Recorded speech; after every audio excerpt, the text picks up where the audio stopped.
जय जोहार। स्वागत है आप मन के न्यूज 36 छत्तीसगढ़ के आवाज में। मैं हम आप मन के संग में नीरज। जब मांझी नाव डुबोए तब नैया पार कौन लगाए, तो अही तर्ज में ठीक ऐसन है एक बड़का वाकया रतनपुर के तीर ग्राम चपोरा में आगू आहे। जी हाँ, एक तरफ गुरु है शिष्य के पथ प्रदर्शक माने गए है, एक दीपक की तरह शिष्य के जीवन में अंधकार ला दूर करके प्रकाश बिखेरथे। लेकिन अगर गुरु ही शिष्य के मार्ग अवरुद्ध करे या अंधियारा फैलाए तो फिर ओला कौन बचा सकत है। ये बड़का मामला रतनपुर के नजदीक ग्राम चपोरा शासकीय उच्चतर माध्यमिक विद्यालय के है।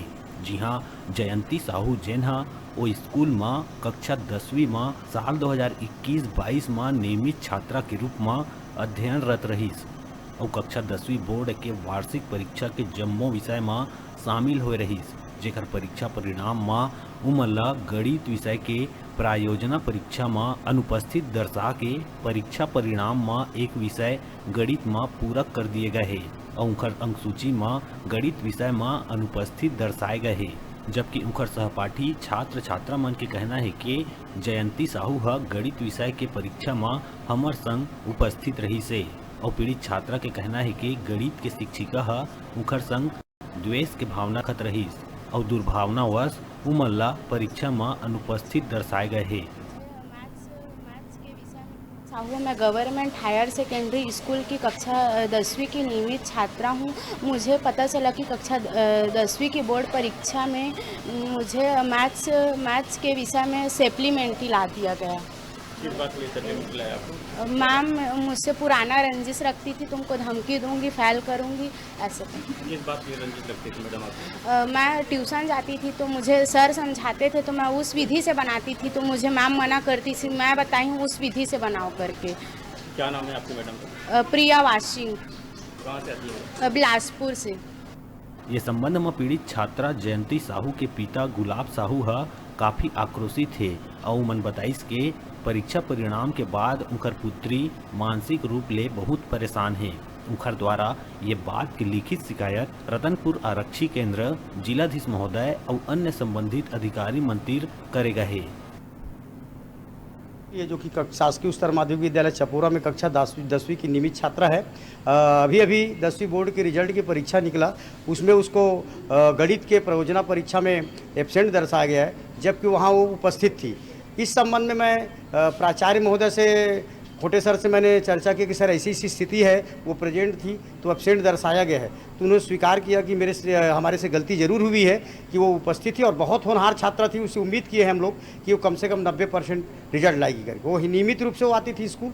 और उसके बाद मैंने प्रिया वासिंग मैडम जो कि गणित की शिक्षिका हैं और जो गणित पढ़ाती थी, उनसे मैंने फ़ोन करके बोला कि मैडम जी ये एब्सेंट दर्शाए हैं, क्या बात है? तो उन्होंने कहा कि आपकी बच्ची बहुत उदंड है और इसको मैंने सबक सिखाने के लिए किया है।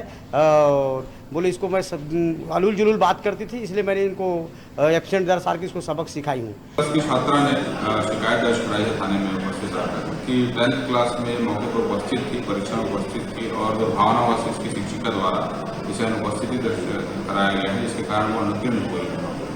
इस मामले में जांच की गई और संबंधित शिक्षिका से पूछताछ करने पर उन्होंने मानवीय त्रुटिवश अनुत्तीर्ण हो जाना बताया है, जिसकी सुधार कार्य उनके द्वारा कराई जा रही है और साथ ही इस संबंध में माफीनामा प्रस्तुत किया है। मामले में जांच की जा रही है। पीड़ित छात्रा जयंती साहू के गणित विषय के प्रायोजना परीक्षा में उपस्थिति के ये बात के प्रमाण के रूप में उनकर साथ छात्र छात्रा मन न्यूज चैनल के कैमरा के आगू उपस्थित रही और शिक्षिका के प्रति जम्मो छात्र छात्रा मन में काफी नाराजगी देखे बर मिली। इनमें पढ़ती हैं और इसको गणित के विषय के प्रैक्टिकल में एब्सेंट दर्शाया गया है, जबकि ये प्रेजेंट थी। किस मैडम के द्वारा एब्सेंट दर्शाया गया? प्रिया वासिंग मैम। क्यों एब्सेंट दर्शाया गया? पुराना और उससे पुराना वो रखती थी दुश्मनी। जी, वो असल में क्या हुआ, कोरोना काल में 2 दिन करके परियोजना परीक्षा लिया गया है। अब उसमें नंबर प्रविष्टि करने में त्रुटि हो गई। अब वो गलती से उपस्थित बच्ची का अनुपस्थित चढ़ गया था, जिसको बाद में हमने सुधार लिया है। पुरानी रंजिश बताई जा रही है। नहीं, ऐसा नहीं, क्योंकि हमारे स्कूल में अभी पूरे 1 साल स्कूल चला ही नहीं। जब वो 9वीं में थी, 10वीं में आई है, कुछ दिन चला है, कुछ दिन नहीं। उसमें आप जानते हैं कोरोना प्रोटोकॉल की वजह से आधे बच्चों को बुलाया जाता था। हमारे स्कूल में 112 बच्चे, उस 112 बच्चे में आधे बच्चे को बुलाया गया था, जिसमें 60 बच्चे एक साथ बैठे थे। तो 60 बच्चों में मैं पुरानी रंजिश कैसे हो सकती है?